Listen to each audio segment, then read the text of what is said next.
La compañía líder en garantizar el cobro del alquiler les ofrece este espacio.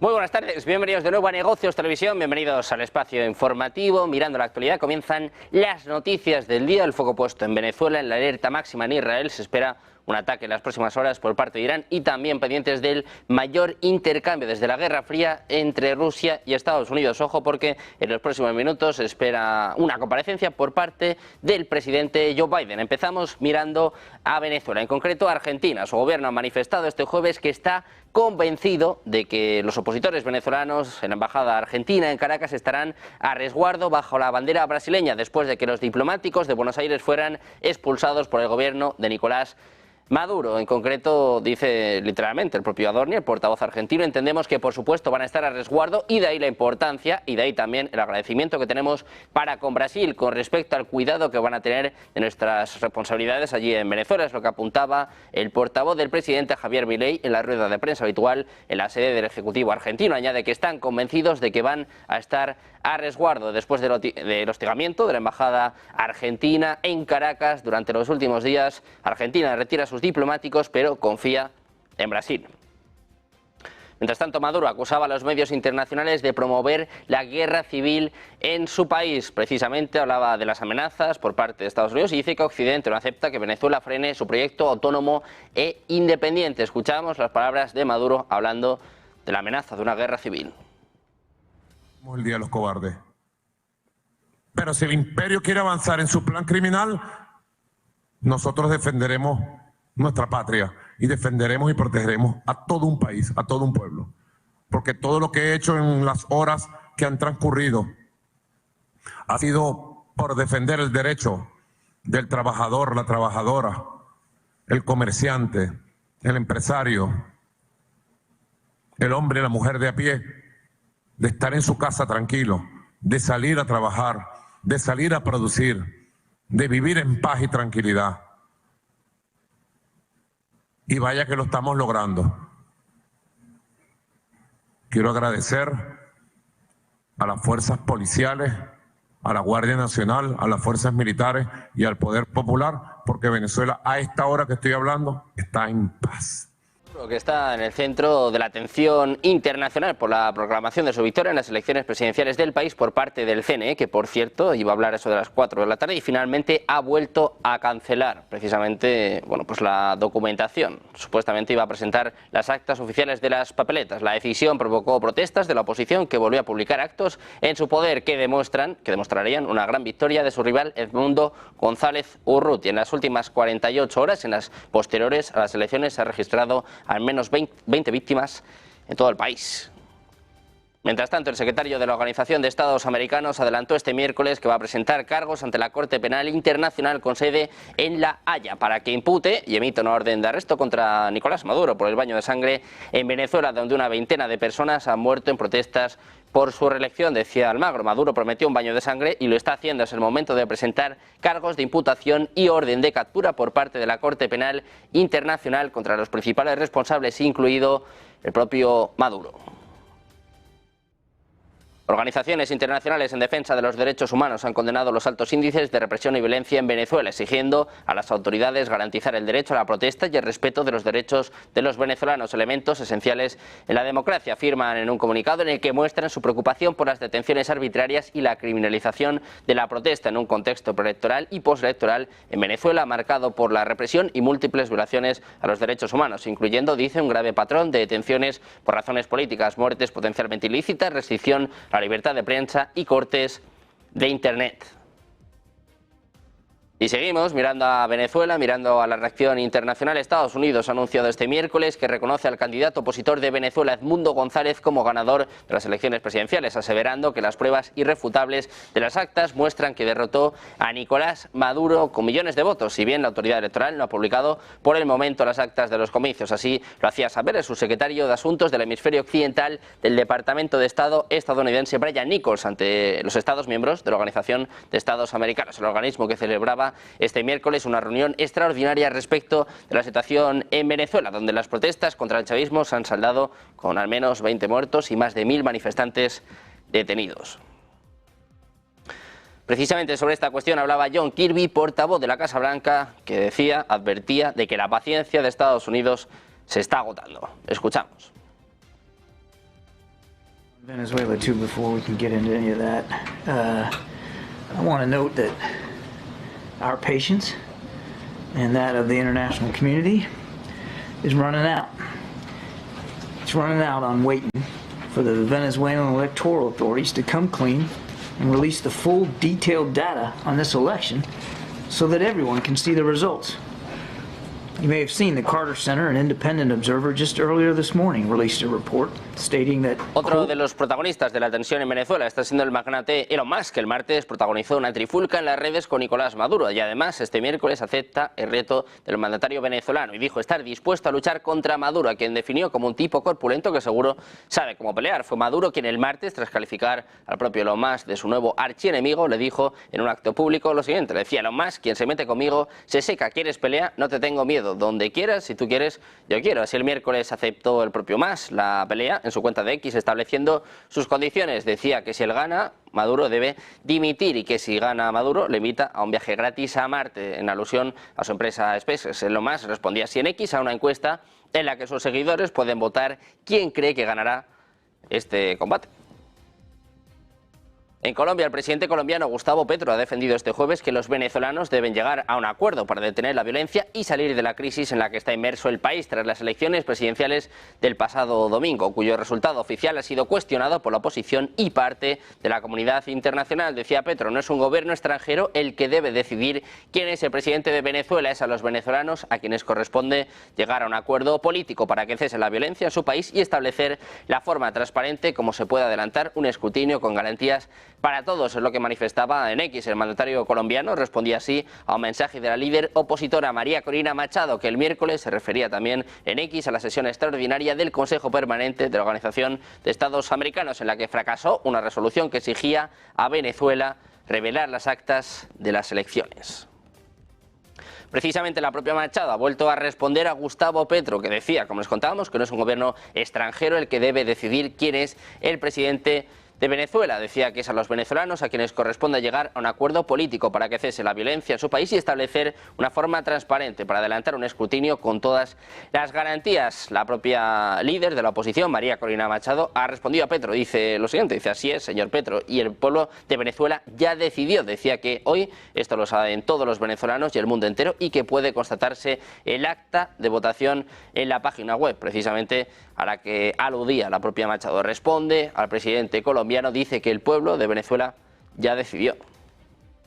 También pendientes del presidente mexicano Andrés Manuel López Obrador, ha anunciado que va a conversar en la tarde de este jueves con sus homólogos de Brasil, Luis Ignacio Lula da Silva, y de Colombia, Gustavo Petro, sobre la crisis en Venezuela, donde los tres coinciden en pedir transparencia en el conteo de votos. Decía el propio Obrador: sí, es probable que hoy hablemos por teléfono con el presidente Lula y con el presidente Petro. Vamos a platicar sobre las posturas que se tienen en el caso de Venezuela. Nosotros, dice, hemos actuado con prudencia, lo que expresaba en su conferencia matutina. El mandatario de México insiste en que aún no está el resultado completo de la elección de Venezuela, donde el Consejo Nacional Electoral declaró reelecto al presidente Nicolás Maduro, pero ha dicho que no hay pruebas del fraude que denuncia la oposición y ha criticado el injerencismo extranjero.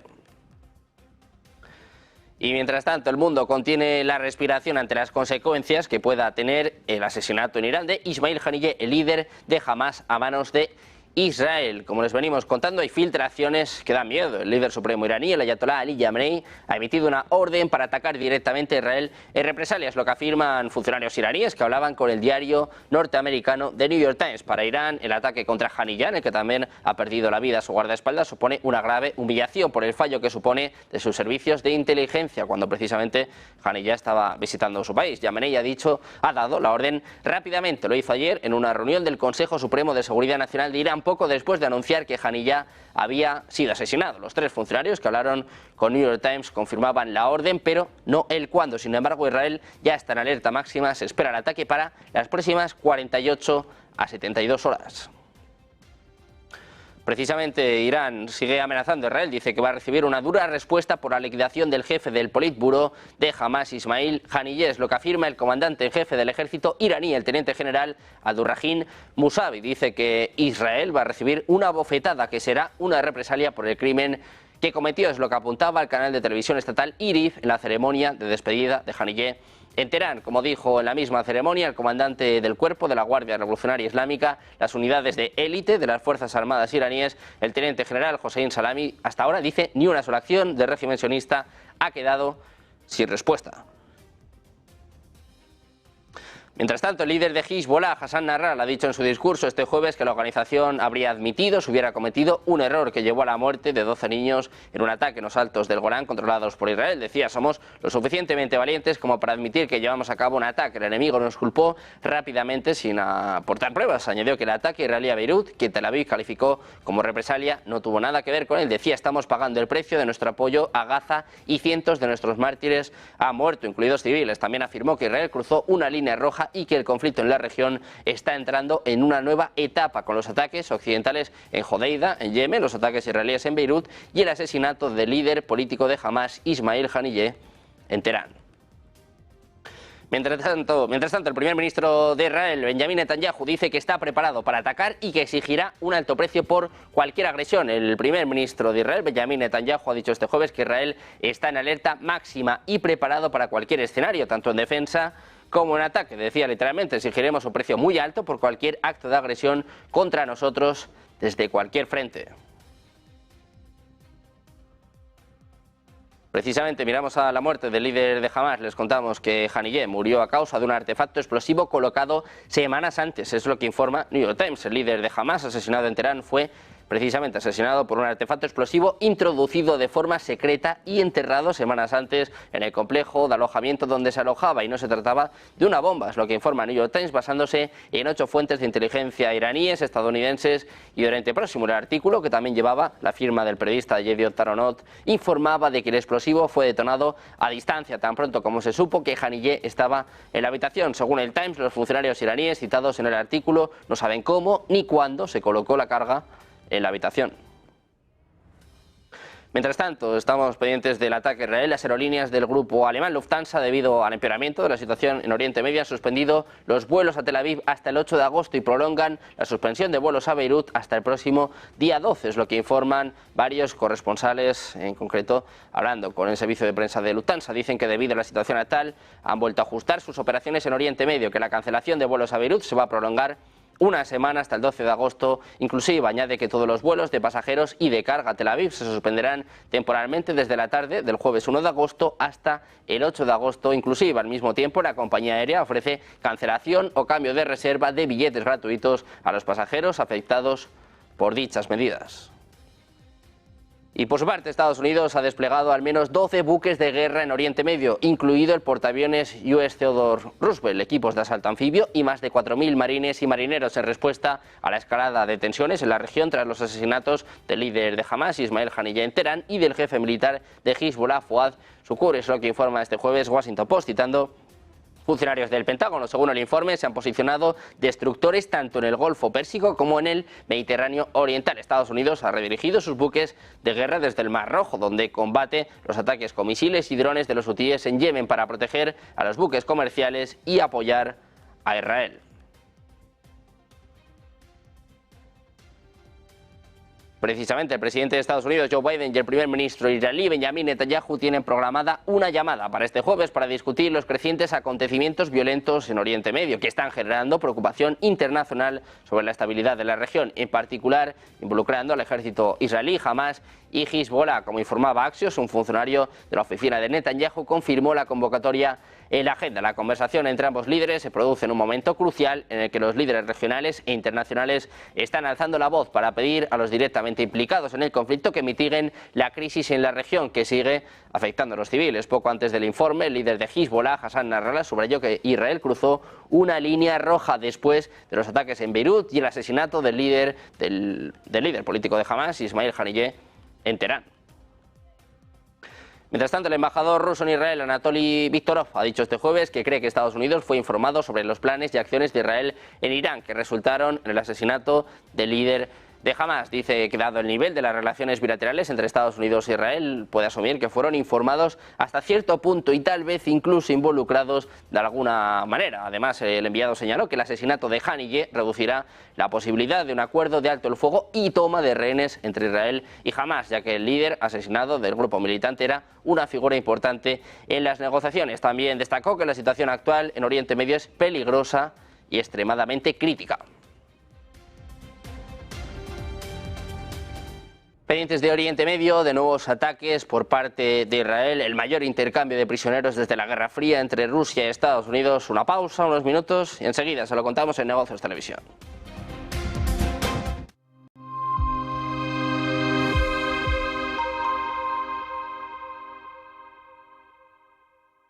¿Sueñas con unas vacaciones a orillas del Mediterráneo? Oliva Nova Beach & Golf Resort es tu destino ideal. Un hotel en primera línea, las dunas, alquiler vacacional en nuestras villas y apartamentos. Sea como sea que te guste viajar, en Oliva Nova encontrarás la opción de alojamiento perfecta para ti.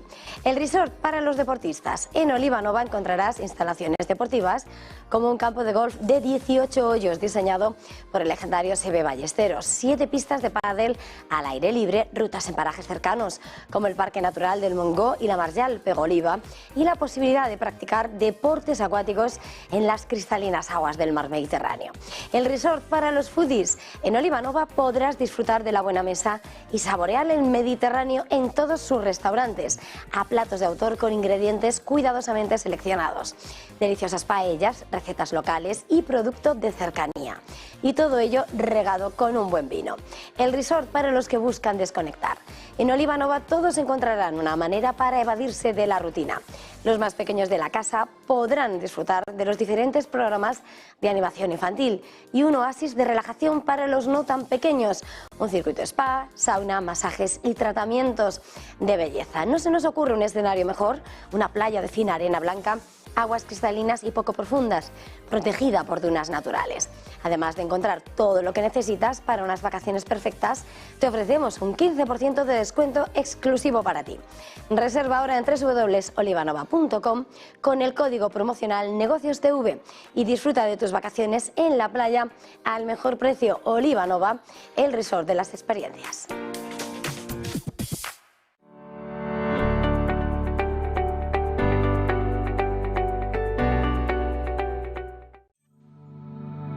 Silver Gold Patrimonio nace en 2018 con el objetivo de innovar en el mercado de los metales preciosos de inversión, ofreciendo nuevas alternativas para que cualquier persona, familia o empresa pueda entrar en el fantástico mundo de los metales de inversión de forma sencilla y acompañada por consultores expertos en el sector. Silver Gold Patrimonio quiere avanzar contigo.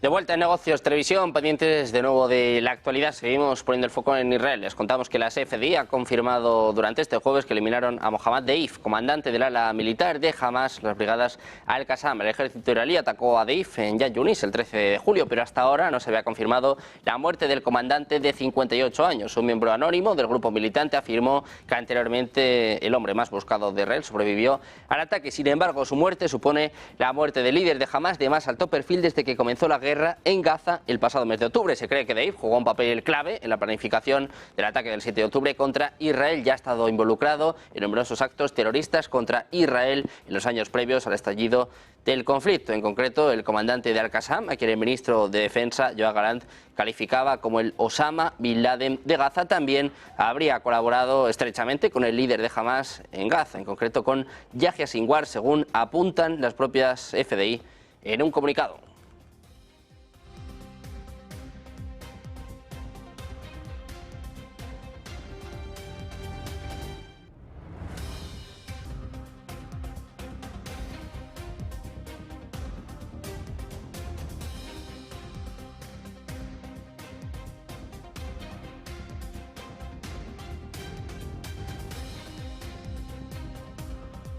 Pendientes de la tensión en Oriente Medio, también de lo que está ocurriendo en las últimas horas. Les contamos precisamente este intercambio de prisioneros entre Rusia y Estados Unidos. Enseguida vamos a conocer la reacción, las palabras por parte de Joe Biden, mientras precisamente Rusia sigue llevando a cabo sus ejercicios después de este intercambio de 26 prisioneros, de la mediación también de Turquía. En las últimas horas se atribuía precisamente pues, que ha colaborado, ha participado en este intercambio de 26 prisioneros. Mientras tanto, Rusia también sigue hablando de su posición sobre Ucrania. Ha descartado hoy posibles concesiones territoriales en caso de negociaciones de paz con Ucrania, después de que Zelensky abogara por la presencia de Moscú en la cumbre de noviembre. Dice literalmente: nuestra Constitución prohíbe cualquier cesión de territorio de la Federación Rusa. Es lo que apunta la presidenta del Senado ruso en rueda de prensa. Añadió que no puede haber y no habrá ninguna concesión territorial en relación con esos 4 territorios, en alusión a las regiones de Donetsk, Lugansk, Gerson y Zaporilla. Subrayó que Rusia está dispuesta a negociar teniendo en cuenta la situación sobre el terreno, los intereses nacionales de Rusia y el logro de los objetivos y misiones marcados en el marco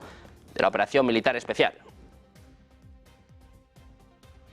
Pendientes precisamente de Rusia, de Venezuela, vamos a contarles más últimas horas. En concreto, el Kremlin ha asegurado este jueves que va a activar los preparativos para una visita del presidente de Venezuela, Nicolás Maduro, al país, ahora que Rusia le da como ganador de las elecciones presidenciales del pasado domingo, pese a las denuncias de fraude por parte de la oposición. Decía en declaraciones a una emisora de radio que ahora que se ha convertido en ganador de las elecciones, se puede suponer que, por supuesto, los preparativos se activarán. Peskov ha reconocido que la visita se preparaba desde hace mucho tiempo, pero que fue imposible compaginar la agenda de Maduro y el jefe del Kremlin, Vladimir Putin, tras lo que además comenzó la campaña electoral en Venezuela. Rusia prepara la visita de Maduro y sigue insistiendo en que es el ganador de las elecciones en Venezuela.